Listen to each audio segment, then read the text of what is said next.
ṣe Psalm 29. Psalm 29 Psalm tó lágbára ni. Ṣé rí David nǹkan níbi tá ti ṣe Psalm dé yìí mo fẹ́ ká di nǹkan méjì mú. Ẹ má jẹ́ ká gbàgbé. Bẹ́ẹ̀ mà, bẹ́ẹ̀ mà, bẹ́ẹ̀ mà. Torí àkókò wa mi fẹ́ ká waste time. Okay, so àwọn nǹkan méjì tí mo fẹ́ ká dì mú níbi tá ti ṣe Psalm dé yìí tó yẹ ká ti mọ̀ tó yẹ ká máa múlò ká sì máa fi advice àwọn èèyàn tá bá rí pé ó wà nínú situation tí kò pleasant. Ìkíní ni wípé David jẹ́ ká mọ̀ wípé ẹni tí kò bá ní ayọ̀ ọ̀nà kan wà tó jẹ́ pé ẹni tí ò bá ní ayọ̀ tó lè gbà tó jẹ́ pé ó máa láyọ̀ ní kíákíá. Bí ìgbà téèyàn bá lọ sọ́dọ̀ doctor torí ń fọ́ tí doctor dẹ̀ sọ pé okay oògùn báyìí ni kó lọ lò tó dẹ̀ máa mú headache yẹn kúrò. David jẹ́ ká mọ̀ wípé tá bá rẹ́ni tó wà nínú ìbànújẹ́, tá bá rẹ́ni tínú ẹ̀ ò dùn wípé nǹkan kan tó máa ṣe òun ni thanksgiving ni o, ọpẹ́. Kó wá nǹkan kan tó máa fi dúpẹ́ lé lórí, kó wá nǹkan kan tọ́lọ́run ti ṣe fún rí, kó má ro nǹkan tó ń ṣẹlẹ̀ lọ́wọ́lọ́wọ́, kó rántí nǹkan tọ́lọ́run ti ṣe sẹ́yìn, ayọ̀ á sì dé. Torí pé ayọ̀ yìí ó ṣe pàtàkì. Tí kò bá sí ayọ̀ kò sí nǹkan kan téèyàn lè mú ní kànga ìgbàlà o. Mo sọ fún wa lọ́sẹ̀ tó kọjá. Ṣé rí ìgbàlà bí kànga ni o tá ti máa ń fa omi jáde.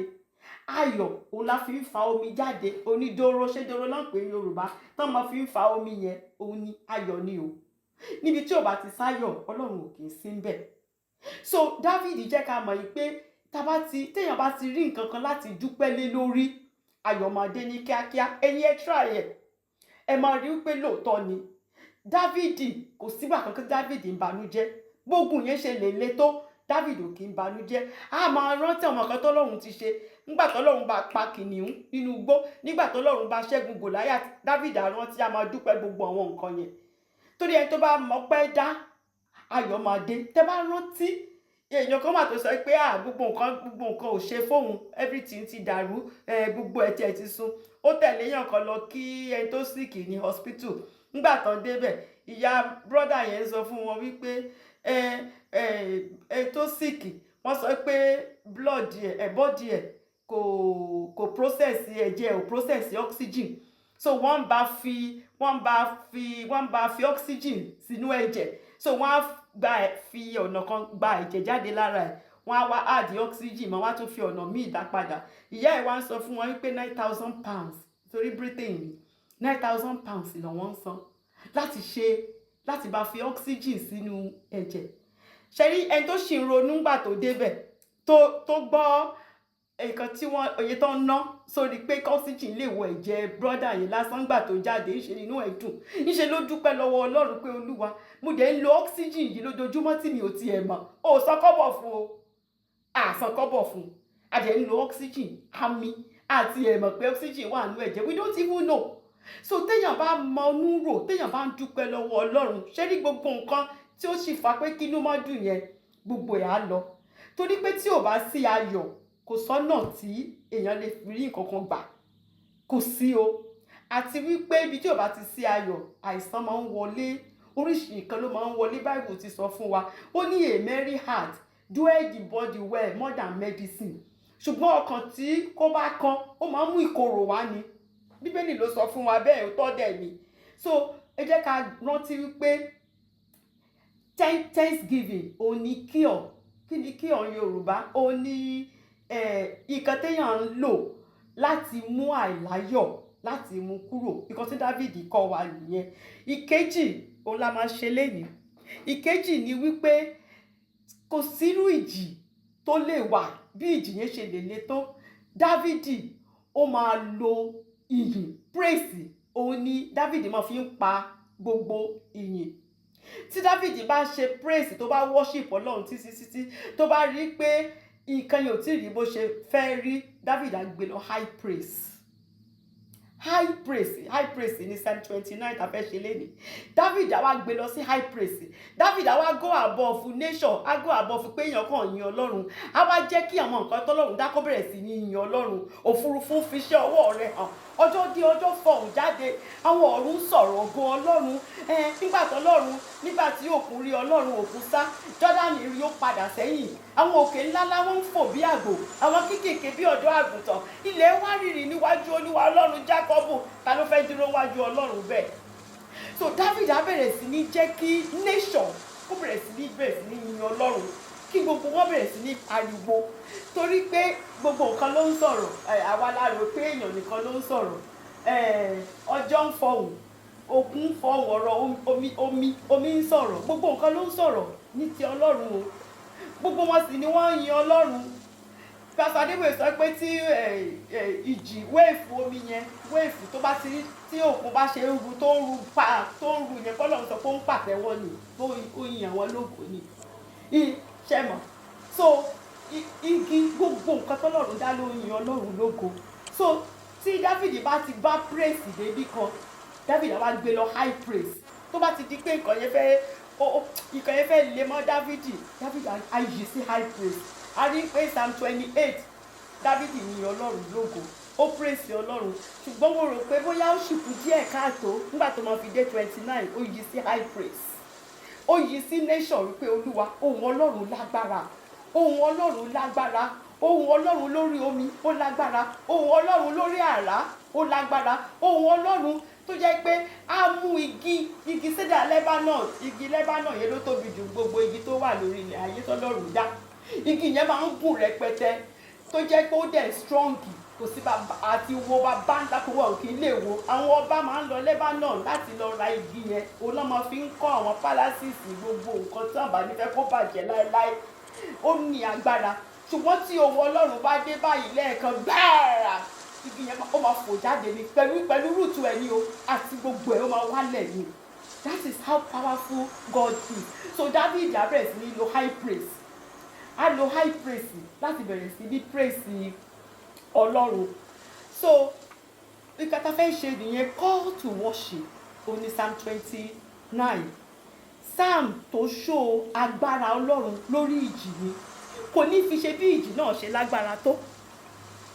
David sọ fún wa wípé ohùn Ọlọ́run wà lórí gbogbo ìjì, kò sí bí ìjì yẹn ṣe lè lágbára tó, kò sọ́nà tí ìjì yẹn lè gbà wá, ohùn Ọlọ́run ó wà lórí gbogbo ìjì. Jésù Kristi dẹ̀ fún wa ní àpẹẹrẹ ká lè mọ̀ lóòótọ́ pé ohùn Ọlọ́run ó wà lórí gbogbo ìjì. Jésù Kristi àtàwọn ọmọ ẹ̀yìn ẹ̀ wọ́n jọ wà nínú bóòtù, bẹ́ẹ̀ sì ni ìjì sì dé. Ìjì yìí sì dé ní rẹpẹtẹ. Jésù kúkú sùn ni, òun kúkú lọ bá ìjì, so ó kúkú sùn ni. Àwọn ọmọ ẹ̀yìn ẹ̀ lọ bá Jésù. Ṣé o ní pé àwọn máa parẹ́? Thank God wọ́n sọ pé ṣé Jésù ò rí, tó wọ́n mọ̀ pé Jésù ò lè parẹ́. Ṣé Olúwa ṣé ò rí pé àwọn máa parẹ́ ní ìjì ti dé? Jésù sì dìde. Kí ni Jésù ṣe? Ó sì bá ìjì yìí. Kí ló sì ṣẹlẹ̀? Ìjì sì dákẹ́ rọ́rọ́. Ohùn Olúwa ó ń bẹ lórí omi. Ṣé bóun ló dá omi? Ṣé bóun ló dá ohun gbogbo? Ohùn Olúwa ń bẹ lórí àrá. Nígbà tá àrá bá sán báyìí, pààrà ohùn Ọlọ́run ni. Òun ló ṣe jẹ́ pé ẹrú ẹ̀ ló jẹ́ kí wọn kan lọ máa sí. Àwọn kan tiẹ̀ kúkú sọ́dọ̀ Ọlọ́run, wọ́n á pè ní Ṣàngó. Ohùn Ọlọ́run tó lágbára lórí omi tó jẹ́ pé nígbà tí ìjì bá dé, àwọn kan tún lọ máa bọ́. Wọ́n ń pè wọ́n ní àwọn tó lọ ń ṣe ọya, tán ń bọ gbogbo. Àwọn kan wà pé wọ́n lọ ń bọ igi ìrókò. Igi ìrókò ò sì tiẹ̀ lágbára tó igi sẹ́dà tó wà Lebanon o. Ìyẹn gangan lọ bá igi o, igi sẹ́dà Lebanon yìí. So ọmọ kan ń bọ wọ́n torí pé wọ́n rí agbára tó wà nínú àwọn nǹkan wọ̀nyí. Torí la máa ṣe máa ń kọrin wípé àwọn mìíràn jẹ́wọ́ wípé Ṣàngó lọ́lọ́run wọn, àwọn mìíràn jẹ́wọ́ wípé Ọya lọ́lọ́run wọn, àwọn mìíràn jẹ́wọ́ wípé Òṣó lọ́lọ́run wọn, àwa jẹ́wọ́ rẹ̀ pé Jésù lolúwa. So David jẹ́ ká mọ̀ wípé kò sọ́lọ́run kankan bí kankan, nítorí àwọn Kénánáìtì, àwọn tó wà lórí ilẹ̀ kó tó di pọ́lọ́run fún àwọn èèyàn rẹ̀ ní ilẹ̀ Ísírẹ́lì nílẹ̀ yẹn, kó tó di pọ́lọ́run fún wọn, Ṣàngó ló ń bọ, God of thunder ló ń pè, wọ́n á ní god of storm bó ṣe ń pè é nìyẹn. Àwọn ló ń bọ, wọ́n ní àwọn orí òkè oríṣiríṣi ní Lebanon tó sì máa ń bọ wọ́n ní wọn rẹpẹtẹ. Ṣùgbọ́n Dáfídì jẹ́ kán mọ̀ wípé àwọn ìjì àwọn nǹkan tó ń wá tẹ̀ ń bọ̀ yìí iṣẹ́ Ọlọ́run ni, ohun Ọlọ́run wà lórí gbogbo wọn. Kò ń ṣe kò sí god of thunder kankan. Ọlọ́run máa ń gba ẹ̀dùn àrá lọ́wọ́ oníṣàngó ni because Ọlọ́run ló dá. Òun làṣírí òjò tójò bá rọ̀ Ọlọ́run ni, ìyẹn kan tó ń bọ̀ òjò kan tọrọ ẹni because Ọlọ́run ló ní agbára. Òun gangan lóhun ẹ̀ wà lórí òjò, tó bá ní kójò mọ́ rọ̀ òjò ní rọ̀ mọ́, òun ló dá. So Dáfídì fẹ́ ká mọ̀ gbogbo pé kò sí ìjì náà tó ṣe lè le tó. Ó fẹ́ ká mọ̀ pé ohun Ọlọ́run ó wà lórí gbogbo ìjì yìí. Amẹ́ríkà tí ìjì kan bá ṣẹlẹ̀ wọ́n á fún lórúkọ hurricane kìíní kan, heli kìíní kan, orúkọ oríṣiríṣi ló ń fún wọn. So àwa ọmọ Ọlọ́run náà tá a bá rí ìjì kíjì tó bá dé, ẹ fún lórúkọ, ẹ wá forúkọ Ọlọ́run sí. Orúkọ Ọlọ́run tó bá rí ìjì yẹn tó bá wí, ẹ̀yin ẹ fi lé lórí kẹwo kan tó máa ṣẹlẹ̀. Ìjì ó máa sá ni. Ṣé rí ìjì á wá, ìjì á lọ, kò lè dúró. Ẹ jẹ́ ká mọ̀ nínú ọkàn wa pé ìjì á wá but á lọ, kò lè dúró. Ẹni tó bá fún láyè kò pẹ́, òun ló máa ń pẹ́ fún. Nítorí pé èèyàn lè fail, ṣùgbọ́n with Jesus Christ I cannot fail o. Èmi yìí sì kò ságbára kankan tí mo ní, but with Jesus Christ, with Christ in me, mo ga jọ̀tá lọ. Because with Christ I cannot fail. So ẹ jẹ́ ká máa gbé in the consciousness of that wípé àwa àti Jésù Kristi lájọ wà. Èmi àti Jésù lájọ ń sùn. Èmi àti Jésù lájọ ń ṣe gbogbo nǹkan. Nítorí pé Jésù wà nínú mi, nítorí Jésù wà pẹ̀lú mi, I cannot fail. Ká wà conscious of it. Ká máa sọ. Nítorí náà Psalm 29 is a call to worship. So ọ̀rọ̀ ìyànjú kan tí akọ̀mọ́ ní ká tó kà á ni wípé, can you hear God's voice in the midst of the storm? Ṣé ìwọ lè gbọ́ ohùn Ọlọ́run lórí ìjì nígbà tí àkókò ìjì bá dé? Torí a máa ń jẹ́ kí ohùn ìjì, a máa ń jẹ́ kó pọ̀, a máa ń jẹ́ kó loud ju ohùn Ọlọ́run lọ. Ìjì jẹ́ la máa sọ̀rọ̀ ń pa ẹ̀, a máa ti gbàgbé Ọlọ́run tó jẹ́ pé ohùn ẹ̀ wà lórí ìjì. Ìjì tó jẹ́ pé tó bá dé ó máa ń dẹ́rù bà àwọn èèyàn mìíràn ni, ṣùgbọ́n Dáfídì rí as opportunity láti praise Ọlọ́run, láti gbéṣẹ́ Ọlọ́run ga. Pé wow, iṣẹ́ Ọlọ́run leléyìí, Olúwa máa tún mú eléyìí lọ, eléyìí tó wá tẹ́lẹ̀, Olúwa pamọ́, eléyìí tó tún wá yìí, ohùn Olúwa ló máa tún mú kúrò. Bí Dáfídì ṣe ń rí nìyẹn. Ṣùgbọ́n àwa a máa gbọ̀n, a jẹ́ kẹ́rù dé, a jẹ́ kí gbogbo nǹkan, a ti gbàgbé pé Ọlọ́run tá à ń sìn yìí, òun ló bá lórí gbogbo ìjì. He is the king of all storm o. Jésù Kristi yìí ni. Òun ni. So ṣé ìwọ ń gbọ́ ohùn Ọlọ́run nínú ìjì? Torí ohùn Ọlọ́run òun ló fi dá ayé. Genesis 1:2-3 ohùn ẹ̀ ni. Nígbà táyé wà kò sí nǹkan kan. Ìgbà tí Ọlọ́run sọ̀rọ̀, nígbà náà ni gbogbo nǹkan bẹ̀rẹ̀ sí ní ṣe. So ohùn Ọlọ́run ó sò ní agbára, ó ní agbára ju gbogbo ìjì lọ. So ní Psalm 29, David fi agbára ohùn Ọlọ́run ó fi wé ìjì. Ó fi ṣe àpèjúwe wípé ohùn Ọlọ́run ní agbára. Ó ní ọlá ńlá, is majestic. Ohùn Ọlọ́run máa ń fọ́ igi kẹ́dárì. Kò sí bí ọ̀tá yẹn ṣe lágbára tó. Ìkan tí igi kẹ́dárì dúró fún nìyẹn o. Ọ̀tá tó dúró pa tó ní pé òun ní rúùtù, kò sí nǹkan kan tẹ́nìkan kan lè gbé òun ṣe. Ohùn Ọlọ́run á sì ṣí ní ìdílé kan náà. In a matter of minute ni o, second pàápàá. Olúwa sì ṣí nídìí. So David jẹ́ ká mọ̀ wípé even nínú aginjù, in the wilderness of Kadesh, wilderness jẹ́ pé kò sí nǹkan kan ń bẹ̀, desert ni, ohùn Ọlọ́run á sì ká kúrò. Ohùn Ọlọ́run ni á dáhùn nínú aginjù, ohùn Ọlọ́run ni. So David jẹ́ ká mọ̀ wípé ohùn Ọlọ́run ó lágbára ju ohùn ìjì tẹ́nì kankan tó lè bá ara ẹ̀ nínú ìjì. Mo ti sọ fún wa pé storms come to go, ìjì máa ń wá á dẹ̀ lọ. This shall come to pass, o one of my favorite nínú Bible nìyẹn. And this one, it shall come to pass. Ó wá, ó dẹ̀ máa tún lọ. Kò sí nǹkan tí ò ní expiration date o. Gbogbo nǹkan ló lọ́jọ́ tó jẹ́ pé kò ní ṣiṣẹ́ mọ́. Yorùbá sọ pé ewé máa ń sunko. Ó nígbà kan tó jẹ́ pé ewé àsunko kò ní ṣiṣẹ́ mọ́. every gbogbo ìjì ló ní expiration date, ó dẹ̀ ní time. Kò wá láti dúró fọmọ Ọlọ́run, kò lè dúró, ó wá ó sì máa lọ ni. So David jẹ́ ká mọ̀ wípé storms á wá á sì lọ, nígbà tó bá sì lọ tán ó máa ń fọmọ Ọlọ́run lágbára sí ni, á tún máa fún wa ní àlàáfíà sí. A máa rí nígbà tá a bá ka Psalm 29. So gbogbo ìgbà tó bá dàbí ẹni wípé eléyìí tí mo wà nú èyí pé kò mọ̀ sọ́nà àbáyọ, mo fẹ́ ká máa rántí pé Jésù Kristi lọ̀nà àbáyọ o. Jésù Kristi lọ̀nà àbáyọ. Ohun tí ò kì í jẹ́ kí àwa èèyàn ká máa gbọ́ ohùn Ọlọ́run nínú ìjì ni wípé a ti jìnnà sọ́lọ́run jù. Ariwo pọ̀, ariwo ayé, ariwo gbogbo nǹkan ti pọ̀ jù. Àráyè farabalẹ̀ láti gbọ́ ohùn Ọlọ́run. Ohùn Ọlọ́run sì ń sọ̀rọ̀, ohùn Ọlọ́run sì ń dùn, ṣùgbọ́n àfarabalẹ̀ láti gbọ́. Quiet time, èèyàn bí òun ṣe quiet time rárá, born again ni o. Ó dẹ̀ wà nínú ìjì o, kò sí time kan tó ní láti wà pẹ̀lú Ọlọ́run, láti farabalẹ̀. Kò tiẹ̀ ṣe pé òun ka Bible, ó kàn farabalẹ̀, ó kàn jókòó, ó kàn tiẹ̀ fẹ́ gbọ́ nǹkan tọ́lọ́run ní láti sọ. Retreat, èèyàn mi ò lọ retreat a whole year, tọ́lọ́run ṣàánú fún wa, iṣẹ́ yìí ṣáá ni, kò sí time kankan láti wà pẹ̀lú Ọlọ́run. Tá bá ń ka ọ̀rọ̀ Ọlọ́run gan, ká sáré ká tètè máa lọ ní, kò sí time àti farabalẹ̀ wípé okay mo ń ka ọ̀rọ̀ Ọlọ́run, kí lọ́lọ́run ní sọ fún mi. Kò sí consistent prayer life. So báwo la ṣe fẹ́ ṣe gbọ́ ohùn Ọlọ́run lásìkò tá a máa ń gbọ́ ohùn Ọlọ́run làwọn tí mo kà sílẹ̀ yìí? So nígbà tá a bá ṣe gbogbo eléyìí, àdèmí gbọ́, adé máa tẹnu mọ́ ìjì yìí ṣáà ni, problem yìí ṣáà la máa tẹnu mọ́.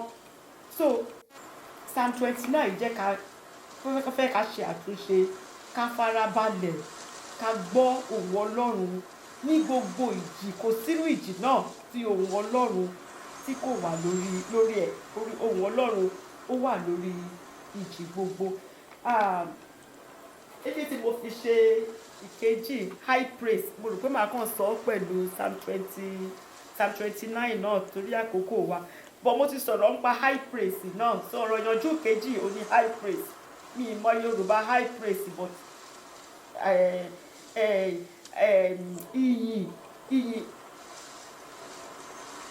ìyìn tó lógo jù, ìyìn tó lógo jù lọ. Ó ti kọjá pé mo kàn ń kọrin mò ń jó, ó ti wá di wípé kí gbogbo nǹkan kó máa gbé Jésù ga. Okay, thank you Lord. Mo fẹ́ máa give testimony kan kó lè máa kó jẹ́ ká máa rántí nǹkan tó ń pè ní high praise. Ó dẹ̀ kí mo ti sọ́rí lórí òkè Síónì, wọ́n kidnap brother kan, minister of God, ìránṣẹ́ Ọlọ́run ní nínú ìjọ ìràpadà. Wọ́n kidnap ẹ̀. So owó tí wọ́n ń béèrè fún kò síbi tán ti fẹ́ rí. So pastor wá pe gbogbo àwọn ìránṣẹ́ Ọlọ́run pé kí gbogbo wọn kàn máa bọ̀ ní church wípé wọ́n á máa yin Ọlọ́run ni until tí kankan máa fi ṣẹlẹ̀. Wọn kò sẹ́ni tó máa kúrò, wọ́n máa tilẹ̀kùn mára wọn, wọ́n á máa yin Ọlọ́run ni. So wọ́n bẹ̀rẹ̀ sí ní yin Ọlọ́run. The first day nǹkan kan ò ṣẹlẹ̀. Second day wọ́n bẹ̀rẹ̀ sí ní, nígbà tó máa fi di alẹ́ wọ́n yí sí high praise. Wọ́n bẹ̀rẹ̀ high praise ní rẹpẹtẹ. Ẹni tí wọ́n kidnap, ó ní níbi tán kidnap owó tó fi òun sí, àwọn tó jọ kónú bọ́ọ̀sì yẹn gbogbo ọlọ́ ti pa wọ́n, òun nìkan ló kù tó ti pa. Wọ́n tẹ̀ ti fá gbogbo orí ẹ̀, wọ́n dẹ̀ ti sọ pé kò gbọ́dọ̀ speak in tongues mọ́, pé bó ṣe speak in tongues yẹn ó ń disturb wọn. So ibi tí ń gbà tí church tí wọ́n yí praise sí high praise yìí pé ó yá gbogbo nǹkan tọ́lọ́run dá, ẹ bẹ̀rẹ̀ sí ní máa yin Ọlọ́run. Ẹ̀yin òkúta ìdìde, ẹ bẹ̀rẹ̀ sí ní yin Ọlọ́run. Ṣé pé Jésù Kristi sọ pé táwọn èèyàn bá dákẹ́, ó lókúta á dìde, òkúta á sọ̀rọ̀, á sì yin Ọlọ́run. Gbogbo nǹkan tó dá ló ń yìn. Nígbà tó ń yí sí high praise, ẹ̀tọ́ kidnap sọ wípé àfi bí gbogbo igi nínú igbó tán wà, àwọn igi yẹn gbàjó ni. Pé gbogbo igi gbàjó ni, pé òun ò rí irú nǹkan bẹ́ẹ̀ rí, pé òun rí kánú Bible bọ̀ tó wò mọ́ pé ó rí ìlì. Pé nígbà tí pé wọ́n jó ijó yẹn seriously mọ́ ni, tí wọ́n dẹ̀ ń kọ orin tí ohùn yẹn dùn, àti àwọn tó kidnap wọn àti ẹni tó kidnap, everybody sáré ni. Ta ló fẹ́ rí igi tó ń jó tí tó máa dúró? Ó ní gbogbo wọn sáré ni, everybody tú jáde ni. Bí brother yìí náà ṣe bọ́ sínú igbó nìyẹn, títí wọ́n fira wọn sílẹ̀ wọ́n ti ẹ̀kẹ́ àgbà ìtàn kidnap mọ́ wọ́n ṣe náà fira wọn sílẹ̀ àwọn tó sì kù tán ti kó síbẹ̀ tẹ́lẹ̀ tán ti pa ní gbogbo wọn ṣe escape nìyẹn. High praise, that's how powerful high praise is when nation begins to praise God. Hey, mo kanju, but I don't know. The Lord, let me just let the Holy Spirit have His way. Ìkejì tí Psalm 29 tiẹ̀ fi yé èmi dáadáa, ìránṣẹ́ Ọlọ́run kan tó máa ń ṣe deliverance ní rẹpẹtẹ ó lọ sí Botswana ní South Africa, wọ́n wá lọ gbé ọmọ kan wá bá yí pé irú ọmọ yìí ṣọlọ́run lè tú ọmọ yìí sílẹ̀ ni. Ó lójú ọmọ náà ṣe ló yọ ojú ẹ̀ méjèèjì ó wà ń ta bó ṣe tóbi tó, gbogbo nǹkan tọ́lọ́run dá sọmọ yẹn lára gbogbo ẹ̀ ti di nǹkan míì. Ó ní pé just looking at ọmọ yẹn, ọmọkùnrin yẹn pẹ̀lú àbáyàn pé òun wá bí Ọlọ́run wípé Olúwa kí leléyìí, ó sọ pé àwọn ṣe bẹ́ẹ̀ ni wọ́n bí bẹ́ẹ̀. Okay Olúwa kí ni àwọn èèyàn you want, they believe that you can use me, what am I supposed to do? Àdúrà wo mo fẹ́ gbà tírú eléyìí fẹ́ tó fẹ́ rí healing. Ọlọ́run wá sọ wípé ṣe praise, you just praise me, ní kí òun àtàwọn ẹbí ẹ̀ nìkan wá, ìwọ náà kó àwọn èèyàn yẹn ẹ bẹ̀rẹ̀ sí ní yìn mí, don't pray. Okay, wọ́n náà bẹ̀rẹ̀ sí ní yin Ọlọ́run o. Ó ní wọ́n ti bẹ̀rẹ̀ ní 5 o'clock láti máa fi di 8 o'clock ó ní ìjọba òṣèlú. Wọ́n á sọ fọ́lọ́ bí wọ́n wá tí ń yìn ọ́. Àwọn èèyàn yìí ṣé ọmọ tún ní ká máa lọ sí ilé Ọlọ́run wá sọ pé ìsìn àìpèsè. Wọ́n sọ pé àìpèsè pé begin to command the nation, let nation worship me. Pé gbogbo nǹkan tí mo dá kán bẹ̀rẹ̀ sí ní yìn mí. Pé the moment nation bá ti bẹ̀rẹ̀ sí ní yìn mí pé omi látọ̀run á sọ̀kalẹ̀.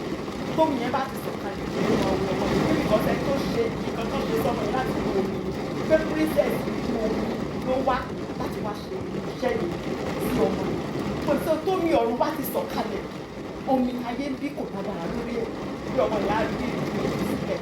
Ó ní òkè ó wá gbọ́ àmọ́ ó wá gbọ́ àmọ́ ó wá bẹ̀rẹ̀ sí ní sọ ó yá ẹ̀yìn àrá bẹ̀rẹ̀ sí ní yan Ọlọ́run ìwọ bẹ̀rẹ̀ sí ní yan Ọlọ́run gbogbo nǹkan tọ́lọ́run dá ó yẹ bẹ̀rẹ̀ sí ní yan Ọlọ́run.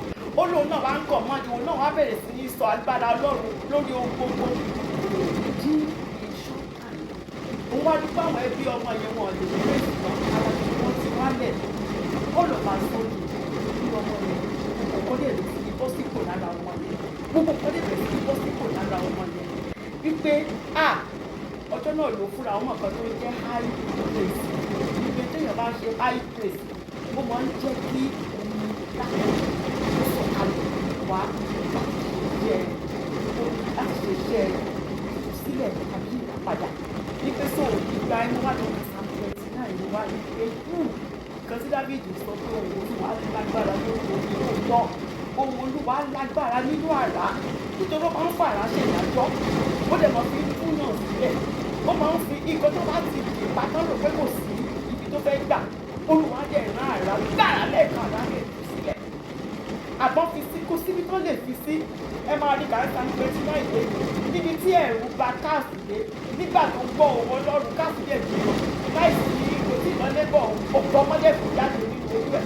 So that is how the voice of God is so powerful. So nǹkan tí David ṣe ní Psalm 29 kò ní high praise. Ìkọ́ ẹ má jẹ́ ká gbàgbé ìjọ high praise. Tábà ti praise níbí kan àlẹ́ ní pé nǹkan tí ìṣe jẹ́ ká yí sí high praise. Ní Psalm 29 kò yé wa dáadáa, ẹ jẹ́ ká sáré kà. Psalm 29 agbára Olúwa nínú ìjì. A tún lè lọ lísìn sí Psalm 19 torí Psalm 19 níbẹ̀ David ti bẹ̀rẹ̀ sí ní sọ̀rọ̀ nípa nation bí gbogbo nǹkan lọ́lọ́run dá ó ṣe yin Ọlọ́run a lè mọ bí agbára Ọlọ́run ṣe tó tún lọ ká lọ ka Psalm 19 ọ̀ka lọ lísìn sí ní Exceeding Great Promises channel ká lọ gbọ́ Psalm 19. So verse 1 and 2 David sọ wípé àkókò tí ìjì bá dé ìfẹ́ téèyàn máa ṣe Psalm 1 and 2 ní verse 1 and 2 ní Psalm 29 nígbà tí ìjì bá dé tó tá máa ṣe ìyẹn. Ó ní ẹ fi fún Olúwa ẹ̀yin ọmọ àwọn alágbára ìyẹn àwọn áńgẹ́lì ni o. Ẹ fi ògo àti agbára fún Olúwa. Ká bẹ̀rẹ̀ sí ní ká fi fún Olúwa. A máa ń kọrin kan lórí òkè Síónì ẹ fi fún òun lónìí irú orin bẹ́ẹ̀. You begin to sing that song. ascribe to him, ẹ fi fún Ọlọ́run lónìí. Ẹ̀yin àwọn áńgẹ́lì lọ́run gbogbo yín ẹ bẹ̀rẹ̀ sí ní fi ògo fún Ọlọ́run. Òun ló lògo, òun sì ló ní agbára, tirẹ̀ lògo, tirẹ̀ sì ní agbára. So ẹ fi fún, praise him, let him know that power, glory ti ẹnìkan ni. So ní verse Habakkuk 3 verse 1, ìwé Habakkuk orí kẹta ẹsẹ̀ kìíní ó sọ̀rọ̀ nípa verse 1 yẹn náà. Mi ní máa quote àwọn scripture yẹn kẹ́ lọ kà torí àkókò wa. So verse 2 ó ní ẹ fi ògo fún Olúwa tí ó yẹ fún orúkọ rẹ̀. Olúwa yìí òun ló ní ògo, orúkọ rẹ̀ sì ní ògo yìí ló wà fún. So ẹ bẹ̀rẹ̀ sí ní fi ògo fún. Ìyẹn lákòókò tí ìjì bá dé ni Dáfídì sọ fún wa pé kàtà máa ṣe leléyìí o. Ẹ fi ògo fún Olúwa tí ó yẹ fún orúkọ rẹ̀. Ẹ máa sin Olúwa nínú ìwà mímọ́ rẹ̀ ni o. Torí òun nìkan ni mímọ́ o. Kò sí Ọlọ́run kankan bí kankan tó jẹ́ mímọ́ o. Ọlọ́run alààyè yìí nìkan ni mímọ́ o. Mímọ́ ni o. Adé orí ẹ̀ mímọ́ ni o. Bàtà tó wọ̀ mímọ́ ni o. Aṣọ tó wà lọ́rùn rẹ̀ mímọ́ ni o. Gbogbo nǹkan nípa Ọlọ́run wa yìí mímọ́ ni o. So ẹ máa sin Olúwa nínú ẹwà mímọ́ rẹ̀. Ẹ fi ògo fún orúkọ rẹ̀. So ní verse 3 to 9 nígbà méje ni Dáfídì sọ̀rọ̀ nípa ohùn Ọlọ́run. Tẹ́ bá kà láti verse 3 lọ dé 9 nígbà méje ló sọ wípé ohùn Olúwa, ohùn Olúwa, ohùn Olúwa. Àwọn tí wọ́n ti ka Bible rẹpẹtẹ, àwọn Bible expert, wọ́n pè ní 7 thunder claps of God. Pé nígbà bí ìgbà t'Ọlọ́run bá ń pàtẹ́wọ́ ni. Pé each time tẹ́ bá gbọ́ ohùn Olúwa, àtẹ́wọ́ ni gbà in the spiritual. Tẹ́ bá ti sọ pé ohùn Olúwa, àtẹ́wọ́ ni gbà in the spiritual. Ohùn Olúwa ní agbára, ó ní agbára. So lákòókò inú ìjì, nígbà tí ìjì yẹn ti dé, èèyàn ti wà nínú ìjì yẹn, ṣùgbọ́n ká máa gbọ́ ohùn Olúwa tó ní agbára nínú ìjì yẹn. Ká máa gbọ́ àtẹ́wọ́ ohùn Olúwa yẹn gbà lórí ìjì. Kò sírú ìjì náà. Ká máa sọ fún ìjì náà wípé lórí rẹ ohùn Olúwa lágbára lórí rẹ. Ohùn Olúwa lágbára lórí rẹ. Ohùn tó Olúwa fi dá ayé, tó fi dá ọ̀run, tó fi dá ohun gbogbo ni. Genesis chapter 1 ká tún lọ kà tá bá ráyè. Job náà sọ̀rọ̀ nípa ìgbà tá a ṣe Job 37 verse 4 to 5. A lè kà á náà tá a bá ṣe tán. Job 37 verse 4 to 5. So verse 3 sọ wípé ohùn Olúwa ń bẹ lórí omi púpọ̀. Ọlọ́run ògo ń sàárá. Akọ̀dẹ̀ sàárá, ẹ̀kan gbọ́ ara yẹn gbáì. Ṣẹ̀mọ̀ ẹni tó bá rí gan á mọ̀ pé ohùn Olúwa wà lórí ẹ̀ lóòótọ́. Àwọn Yorùbá sọ pé tí Ṣàngó bá wo tójú ẹ̀ wọlẹ̀ kò ní bá wọn bú kinní kan. Ìgò sọ́ba kò sí kankan bí kankan. Jésù Kristi ni òun ni the king of the storm. Tó bá rán àrá ibi tó bá lọ, á lọ ṣiṣẹ́ ni. Ẹ rántí pé ó rán àrá sínú prison láti lọ tú Paul and Silas sílẹ̀. Bẹ́ẹ̀ ni bó ṣe máa ń ṣe nìyẹn. Ó lè rán hurricane, kò sí kan tí ò lè rán.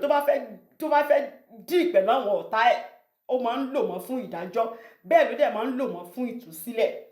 So ohùn Olúwa ó ń sàárá. Olúwa ń bẹ lórí omi púpọ̀. Olúwa ń bẹ, ohùn ẹ̀ wà lórí gbogbo omi. Kò sí nǹkankan tán lọ ṣe lábẹ́ omi. Kò sí tó lè ṣe wá ní nǹkankan nítorí pé ohùn Olúwa wà lórí omi yẹn. Ohùn Olúwa jọba lórí gbogbo nǹkan tó wà lórí omi àti lábẹ́ omi. Torí òun ló dá gbogbo rẹ̀. So Dáfídì fẹ́ ká mọ̀. Ní verse 4 ó ní ohùn Olúwa ní agbára. Ó lágbára tó pọ̀ tó jẹ́ wípé ohùn Olúwa yìí ọlá ńlá ni o. It's so majestic. Kò sẹ́ni tó lè gbọ́ ohùn yẹn tó máa sọ pé òun ìyẹn tẹ́ni gan bá tún lè gbélé ayé mọ́. Tó bá gbọ́ ohùn yẹn jìnnìjìnnì á mú ẹni tó bá gbọ́ ni. Kò sí alágbára kankan níbi kankan tó máa gbọ́ ohùn yẹn tí jìnnìjìnnì ò ní mú. Ohùn Ọlọ́run ó ní ọlá ńlá. Ní verse 5 ó ní ohùn Olúwa ó máa ń fa igi kédárì ya. Mo like yẹn.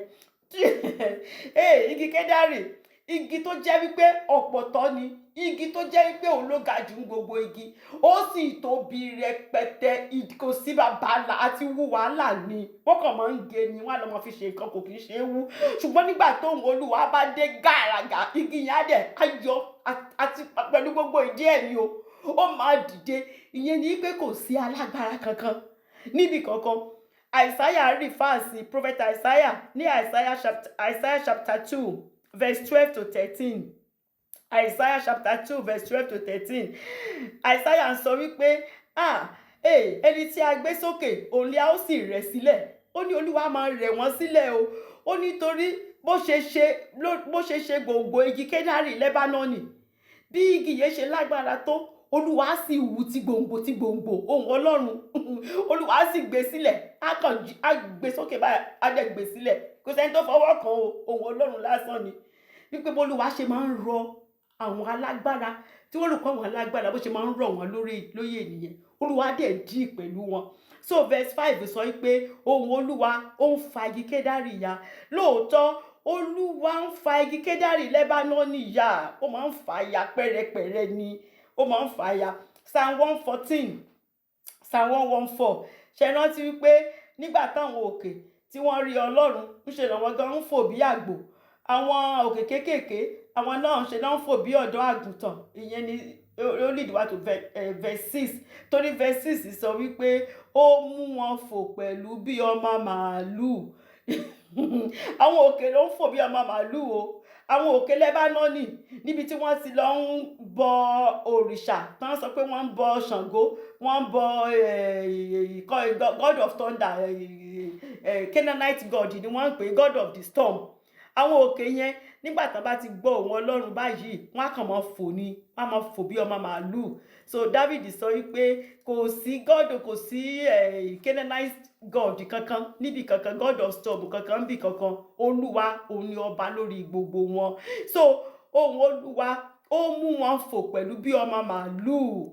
Ó ń jẹ́ kán fò ní àwọn òkè ni o. Àwọn òkè yẹn ń fò. Lẹ́bánọ́nì àti Síríónì, gbogbo òkè tó wà Lẹ́bánọ́nì tó ti máa ń ṣe àwọn iṣẹ́ idol tó ti lọ ń bọ àwọn òrìṣà, àti ti Síríónì, gbogbo wọ́n ń fò bí ọmọ àgbáǹréré ni o. Níṣe ni wọ́n ń fò bí ẹranko. Bẹ́ẹ̀ ni wọ́n ṣe ń fò. So verse 7, ó ní ohùn Olúwa ó ń ya ọwọ́ iná. Àmọ́ yẹn pé ohùn Olúwa máa ń ya ọwọ́ iná ni. Ṣebí iná náà ni Moses rí tó rí pé kí leléyìí. Iná ń jó, ìgbẹ́ ò sì run. Iná dẹ̀ ń jó, ìgbẹ́ ò dẹ̀ run. Moses ní èmi máa worú eléyìí. Mo máa worú kan tí ó tiẹ̀ ń ṣẹlẹ̀ bí yìí. Ṣé mọ̀? Moses dúró, ó wò ó. So ohùn Olúwa ó sò ní agbára. Ó máa ń ya ọwọ́ iná. Ó máa ń ya ọwọ́ iná. Verse 8, ó ní ohùn Olúwa ń mì aginjù. Àmì wilderness àṣekì ẹ̀. Kò sí irú wilderness aginjù téèyàn lè wà. Tá bá ti gbọ́ ohùn Ọlọ́run yẹn, ohùn yẹn ló máa ń múyàn kúrò. Ohùn yẹn máa sọ wilderness yẹn, ó máa sọ di nǹkan mí ni. Kábíyèsí Ọlọ́run. Olúwa yìí tóbi lọ́ba o. Olúwa tóbi lọ́ba. Ohùn Olúwa ó ń mì aginjù Kadeshi, yẹn wilderness táwọn èèyàn Ísírẹ́lì tí wọ́n ti wà. Ohùn Olúwa mì wọ́n, ó kó àwọn èèyàn rẹ̀, ó kó wọn kúrò. Ó kó wọn kúrò. So kò sínú aginjù téèyàn lè wà tí ohùn Olúwa tí kò ní mú èèyàn kúrò. Nítorí Olúwa ó lágbára lórí gbogbo ìjì ayé wa. Verse 9, ó ní ohùn Olúwa ni ó mú abo àgbọ̀nrín bí.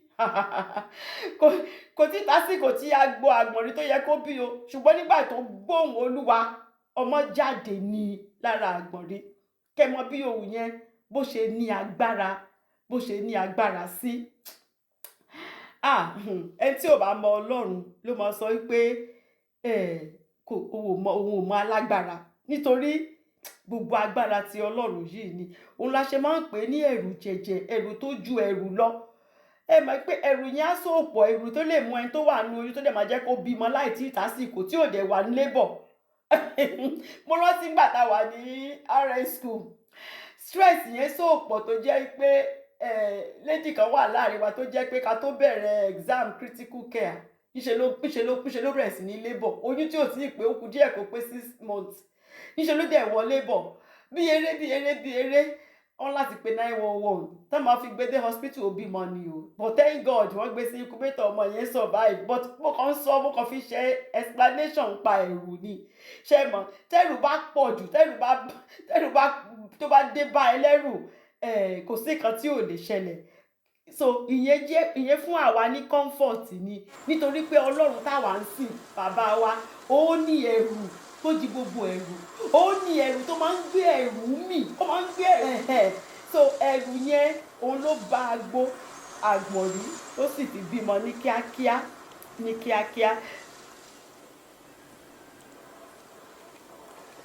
ó sì mú bí ó sì fi igbó dídì hàn. Igbó tó dí ni omi tí ò ti sọ́nà rárá òun Dáfídì ń sọ ni o pé igbó tó dí tó jà pé kò sí tó lè wọnú igbó yìí eléyìí ti dí jù o nígbà tí igbó yẹn tó bá gbóhùn Ọlọ́run á clear ni ọ̀nà á wà. You know why? Because it's the way. Ó lọ́nà o ọ̀nà gbọ́dọ̀ wà ń bẹ̀ ni. So ohùn Ọlọ́run á sì lànà nínú igbó dídì yẹn. So Dáfídì sọ pé ó sì fi igbó dídì ó ń fi hàn àti nínú tẹ́ḿpìlì rẹ̀ ní olúkúlùkù ti ń sọ̀rọ̀ ògo rẹ̀ nínú tẹ́ḿpìlì Ọlọ́run yìí gan-an.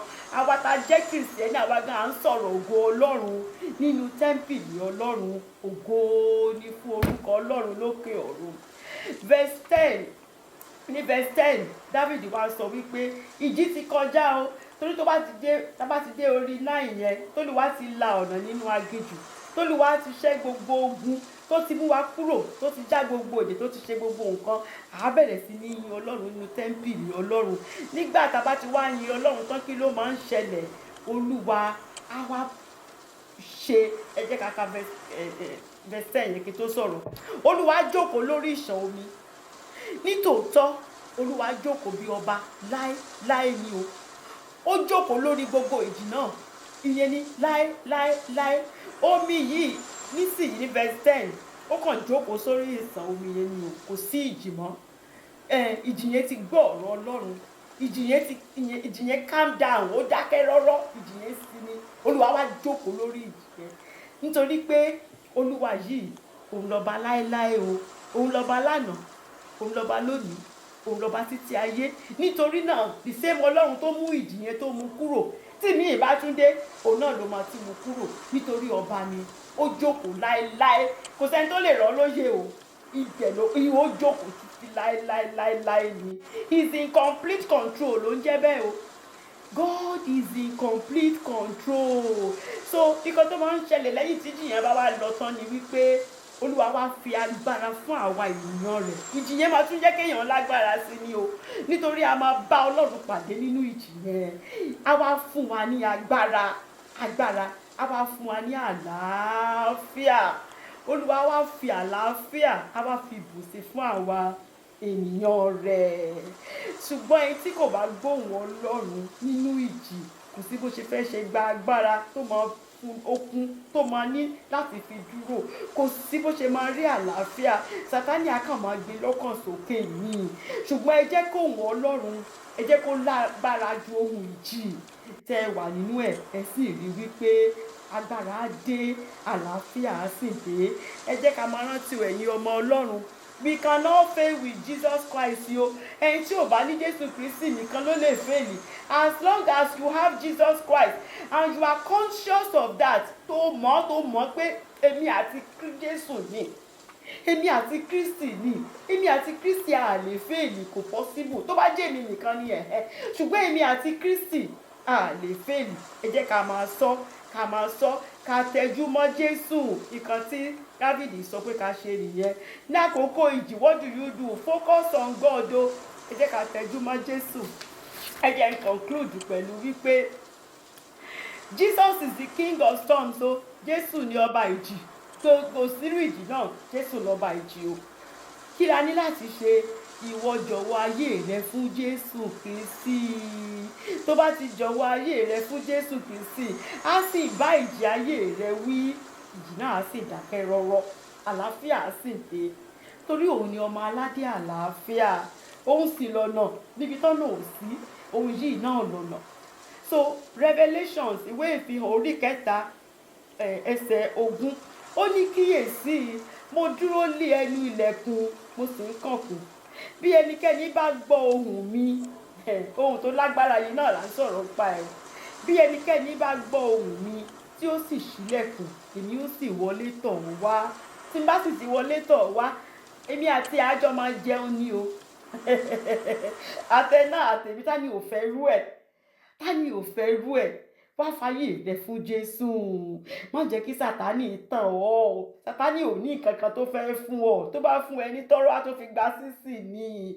Nígbẹ̀yìn wá tún wá lọ́jọ́ ná inú iná. Ìyẹn ò ní ṣe pọ́ṣàn wa lórí òkè sí òní. Wá gba Jésù Kristi. Jésù yìí dùn. Ohùn Ọlọ́run yìí ó ní agbára. Tó bá fẹ́ gba Jésù Kristi sínú ayé rẹ, àbí o ti gba Jésù tẹ́lẹ̀ ṣùgbọ́n nígbà tí ìjì dé, ò gbóhùn Ọlọ́run torí ò sí ibi tó yẹ kó ti gbóhùn Ọlọ́run mọ́, padà wá. Aláàánú lọ́lọ́run. He is a God of many chances, so á sì tún gbà ọ́. Jẹ́ ká jọ gba àdúrà wípé Olúwa, mo máa ra mi gẹ́gẹ́ bí ẹlẹ́ṣẹ̀. Nítorí tèmi ló ṣe kú ikú oró lórí igi àgbélébùú. Dárí gbogbo ẹ̀ṣẹ̀ mi jì mí. Fi ẹ̀jẹ̀ rẹ fi wẹ gbogbo ẹ̀ṣẹ̀ mi mọ́. Mo gba Jésù Kristi ní Olúwa àti olùgbàlà mi.